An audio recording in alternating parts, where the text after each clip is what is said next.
Well, hello there, and welcome. This is episode 22 of my Minecraft 1.15 Let's Play. I'm here in the end, obviously, and I'm about 40,000 blocks away from home. I got a pretty good haul here. This is 150 shulker boxes that I'll be able to craft with all of this, and I'm just about done, but I gotta know something. Is this new? I feel like I would have noticed this before. I'm speaking of the fact that when you're in a levitation effect and you press space, you float down. It's kind of like a reverse jump effect. And it completely changes how shulker combat works because now you don't have to wait for levitation to go away before you move in for the kill. It's a total game changer. I really hope it's new because if not, it means I've been fighting shulkers wrong this whole time. But I couldn't find anything on the wikis or anything like that. I think this is new, and it's very, very cool. I've made it back to my base, and I ended up with a perfect 5 stacks of shulker shells. So that is 160 shulker boxes I'll be able to craft. So that should be pretty nice. I thought it might be fun to look at my statistics. So go into mobs here, go down to shulkers. I have killed 1,880 shulkers. So I'm pretty sure that is the most I have killed naturally. Yeah, it looks like it definitely is. I have killed something like 11,000 blaze, and guardians, I know I've killed 10,000 guardians, but I have farms for both of those. So other than that, shulkers are the most that I've killed naturally. If we go into items, go into times crafted, and let's go down into the hundreds, because I know I haven't crafted thousands of shulker boxes. Should be somewhere in here. 468 shulker boxes I've crafted, plus another 160. So that means I have a total of 628 shulker boxes, which means I have collected 1,256 shulker shells. And out of 1,880 shulkers, that means I've got a shulker shell 66.8% of the time. With Fortune 2, the average should be 68.75. So a little bit lower than average, but darn close. I'm also now up to 679 diamonds. I don't really have any use for these anymore. I use villagers to get my tools. So I'm basically just collecting diamonds at this point, but it's still fun to keep track of how many I have. Normally I like to keep my shulker boxes uncrafted for as long as possible, but I need to do a decently long session of AFK here at my guardian farm, and it's going to use up a lot of shulker boxes to do that. So the first thing I'm going to do is I've got this extra dropper that pushes into this dispenser, and so total this is only 18 shulker boxes, so that's not going to work. So what I'm going to do is just do this here, and then I can put a chest on top of that. This is my flush mount shulker box loader, but I don't really care. In this specific instance, it doesn't really matter what it looks like. It just mattered that it uses a comparator out of the actual shulker box so I could load from 2 different points. So that's why I use this specific one. So then I can load up these. I'm just going to load them all full. I'll be able to get most of them back because it takes 9 shulker boxes worth of raw items to make 1 shulker box full of sea lanterns. So I'll go back to the normal 30 or so that are in all these when I'm done. But I'm going to do a long AFK session to get as many shulker boxes of sea lanterns as I can. That's an impressive sight right there. Just a chest full of shulker boxes. We got 3 of them all the way across, and then all these are filled as well. That's a lot of shulker boxes. Did just a few hours of AFK, but I did manage to get together 8 shulker boxes full of sea lanterns. So I think that's a pretty darn good start. That should get me most of the way to what I need for the Nether hub. And then in order to deal with all the shards, I made a bunch of prismarine blocks. And then I actually brought a bunch of ink over, and I have 6 shulker boxes full of dark prismarine. So that's often pretty useful, and it's often pretty hard to come by. So 6 shulker boxes is quite a bit. And I made a couple shulker boxes of prismarine as well. Conveniently, I don't need to do any AFKing here at my wool farm. I need 9 shulker boxes of carpet, blue carpet, and that is 6 shulker boxes of blue wool, which I have already. So that's kind of nice. It will bleed me pretty dry though, so I may need the AFK here at some point in the future. With these resources and a bunch of stone that I already had, I have completed the oceans for my Nether hub. There's still a few inland lakes and stuff like that that still need to be done, but this is 95% of the water that are required for my Nether hub. So looking pretty cool. Still a little ways to go, but this is a lot of progress on the Nether hub. I also completely overkilled it on the sea lanterns. I only used 2 out of 8 of the shulker boxes that I brought here, and I'm not going to need to use much more on this. So I guess I just did not need nearly as many sea lanterns that I thought I did. The thing I want to do next is set up an ice farm. I have not yet located an ice spike biome, and I could probably wander around for a little while and find one of those. But I think it's going to be more fun and more long-term beneficial to just set up a farm. So the only ice areas I've found in the near area are these down here. These are areas that are constantly covered in snow versus all these mountaintops. I don't want to build on top of a mountaintop. So I'm going to wander down here. My mob farm is down in this area right here, so it's not too far down there. I'm going to wander around in this area for a little bit and try to find a nice big flat space somewhere down there. So I found this area right here that's marked by these slime blocks here that is 6 chunks by 6 chunks, which is the size that I need, and it's relatively flat, so I would just have to flatten it out the rest of the way. I'm not sure where the other... They're around here somewhere. But I think what I might actually want to do is build it up in the sky. That way I don't have to flatten out the land. I can put a nether portal that sinks immediately up to the top of the nether. And I can also build it a little bit north, so it's a little bit closer within the nether. I think that'll actually work pretty well. So I hope I don't regret this, but I'm going to try that. I'm going to build this ice farm up in the sky. I don't think there's any downside to that, really. So if I'm going down that route, I might actually want to put it on top of some mountains. I've got this mountain range right here that is just south of my mob farm. You can see the desert on the map. Just above me. It should just be right up here somewhere. There it is. So that's like really close in the nether, and it's along the same path. So it would be a lot easier to get to. But the thing I need to do is make sure that every single block within a 6 by 6 chunk is within a mountain biome, which I think we actually do have. I think we're all within mountains here. I think there's a big section here that's all mountains. But I'm going to have to check. I think the best way to do that is just to lay a bunch of water down on a platform up in the sky and make sure that every single block freezes. And I think that's worth trying. I don't want to make this out of anything other than ice because I'm pretty sure it needs to be ice in the long run, and ice is fairly easy to remove. I just don't have a whole lot of it yet, so I'll just start with 1 chunk, let it freeze over, and that'll double the amount of ice that I have. And then I can double it again, and eventually I'll reach the 6 chunks and make sure that everything freezes. It looks like I'm in luck here. I got a 6 by 6 section that I filled with some water source blocks, and it all froze over, every single block here. And I also have a little bit of an unintentional mob farm down here. So I'm going to have to do something about this, because if I fall... Every time I fall, I get like zombies and skeletons that start chasing after me. So let me lay some lights down, and then we'll start working on the ice farm up there.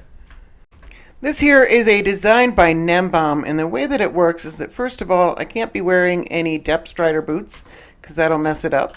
And then I can step in through here, and I step into the water stream, and I let the water stream carry me, and I just hold down the attack button, and I break the blocks. There is a small amount of loss built into the system, but for the most part, it will just push all the ice right towards me. And then when my inventory is filled, which it was fill up fairly quickly doing this, because there are many, many rows of this kind of stuff, the items will flow down in the water stream, and then I still have to build the item collection stream down there. And so I got to do that, and it is a little bit claustrophobic in here. I have to have this roof over my head so that phantoms don't spawn. So down at the end, I also, just in case I'm done with an AFK session, I have a way every row to get myself out. There's just one section that doesn't have a roof over its head. That shouldn't allow phantoms to spawn, and that allows me to get out. So as I said, there's something like 12 rows here or something like that. It's a pretty big system. And that allows you to have enough time going through the whole system so that ice reforms on the other side. It also uses up a pickaxe pretty much completely. So I need to build the return path. I haven't done that yet. So there's a little path that comes down this side and brings you back here. And then it'll swap out your pickaxe, give you a piece of food, and then get you ready to go back through the system so that you can just AFK it indefinitely. And then I also have to build the item collection system. It's worth adding, by the way, that I had to shorten the water streams from Nenbaum's design. The water streams cannot be longer than 5 blocks long, otherwise you will stall out in the water. So he had them like 7 blocks long, and I had to shorten them down to 5 blocks, and that seems to work well. You don't, as you can see, I'm losing a little bit momentum, but not enough. You would actually come to a complete stop while you were still in the water stream if the water streams were 7 blocks long. This is the end of the loop around here. This is where most of the redstone goes, and it's not a ton of redstone. Hopefully everything just works properly. So if I step down here into the water stream, let's get ourselves aligned properly. We'd be pointing right about there with both of the buttons pressed, and that would put away our pickaxe. It would give me a new pickaxe. It dispensed me a new food, and then it just sends me out on my way. Looks like everything's working properly. As far as the item storage goes, I've got a shulker box loader down here. This is where I put empty shulker boxes, and there's a light down there to tell me if I've got at least like 14 in the system, I think it is. And it can't be much higher than that, otherwise it starts melting ice. And then this is the shulker box loader pushes into an item elevator to bring them up here so that I don't have to go down there. So this should work fairly well. So now I'm going to do a run through this whole thing and see how it goes. Alright, I'm finishing up the first cycle now. You can see how my pick is almost perfectly dead here. And I should throw that up there. Snowball, get a new pickaxe, got a new food, and I'm on my way. It looks like everything's working properly. Let's go ahead and stop this and go over to our items over here. A little bit hard to climb through all this, and you can see how it's not everything's frozen just yet, but it's a good percentage of them are frozen right now. So that's pretty awesome. All right, and then over here at this, we've got one shulker box full of ice. All right, I was hoping for a little bit more. I got all this stuff in my inventory as well. I was a little worried about this. All right, so it's not getting it fast enough, so that I might have actually lost some there, which is why I only wanted to do one cycle. So one hopper is not picking up the items fast enough. I'll have to come up with some sort of solution for that. I've swapped the default shulker box loader design for my own design. This is my 2-wide shulker box loader that I've used a few times before. And the benefit of this is that this can be turned into a double speed shulker box loader because it's got a comparator that points out of the shulker box itself instead of the hopper behind it. So it doesn't matter however many sides you can point a hopper into. There are only 2 because the other sides are used up. But you can point 2 hoppers, 1 into each side, and you can load it twice as fast. And then on top of that, I've got these buffer chests down here, and I've got 2 sets of hoppers that go into this buffer chest because there are some lulls when you're in between rows, and then there's a big lull at the end when you're moving all the way down to the end where it can take from this buffer chest and load it into the shulker box. It just needs to get the items out of the world as quickly as possible. So we've got 4 hoppers that are now capable of doing that, and then the shulker boxes themselves are loaded twice as fast. That did make the comparator on for how many shulker boxes are loaded in the system a little bit awkward. I couldn't put a light at the end of this comparator, so that's all I have right now. That tells me I've got enough in the system. There's no redstone lamp because it would have melted things, so it's a little bit awkward there, but we can load them up through here, and hopefully we'll see if that works long term, or maybe I'll come up with something else. But I ended up with 2 shulker boxes full of ice from that last run. So let's do another one, and I think I got most of the ice. I might end up with 3 shulker boxes. We'll see. But yeah, let's give it another go. Make sure it keeps up fast enough. All right, so I completed another run, and let's see. There's nothing. Did I build this wrong? That's not good. So I didn't build it wrong per se, just a random item fell into the hopper while I was building it, and it clogged up the shulker box loader. It shouldn't happen while it's running normally. So in this case, the buffer chest will actually help quite a bit. So we'll wait for it to finish loading up all the shulker boxes with whatever's in the buffer chest, and we'll see how we did. It looks like it is 2 shulker boxes plus a couple stacks of ice for each lap around the farm. So I didn't miss out on anything from the first run. But if I hadn't sped up this whole system here, then if you do more than one lap, it would start losing out on items. So I definitely did need to speed that up. But it looks like I didn't lose any on the first run. So I think I want to get up to about 11 shulker boxes because I'd like a shulker box of packed ice and then like 2 shulker boxes of regular ice. So I'm going to AFK for a little bit and get up to that amount. And I'm not going to worry about blue ice just yet. I don't really have much of a call for that right now. And that's a whole other can of worms. I've collected my shulker box full of packed ice and 2 shulker boxes full of ice, so I'm good here for now. And I also have a whole bunch of broken pickaxes.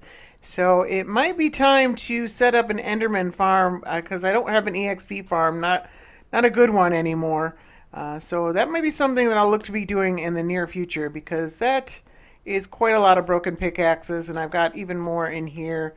So I'm getting a little bit light on pickaxes. I'm going to need some way to repair these. I had an issue last episode with the nether portal at the bottom of my base, or more specifically, the drop that got me down to it, because there was a magma block with a full water column, and it was just super slow because it's got so far to fall, and I really didn't care for that. So I came up with this solution here that I think is going to work. So this is the highest point at which I can get a portal to stay, where it's still sinking up to the lower portion of my nether. So this is at Y95, and so it sinks to this lower portal down here for this lower section of my nether. And then if I go back through, it sinks up properly. And it allows me to have a water column, a water drop that just ends right here, and then it doesn't go down to the bottom. And then if we go down and fly around, we can see I changed up what's down here. So we've got just... There's no more redstone. It's just a soul sand block right there. That takes me all the way up, or I can press forward and I can get off at this section if I need to, or I can go all the way up to the top. So this is mostly working, and we can see over here, that's the old nether portal over there that's broken. So it's not very far off from this one, just enough that it actually properly sinks to the right portal. The problem now is that this portal up here now sinks to that portal in the in the overworld. So if I come back through the nether and then I go back through, it's actually on a block by block basis. So let me see. Yeah, so if I get into this block, it'll sink to the lower portal. Like so, which I don't want. This is not what I want. And if I get into the other block, it'll actually sync to the proper portal. So that means they're awful darn close to each other. So it might just be a difference of a block or two or something like that. What might be kind of cool is to like, so yeah, if I come into this side and go into this second block on this side, it's going to sync to the higher portal. No?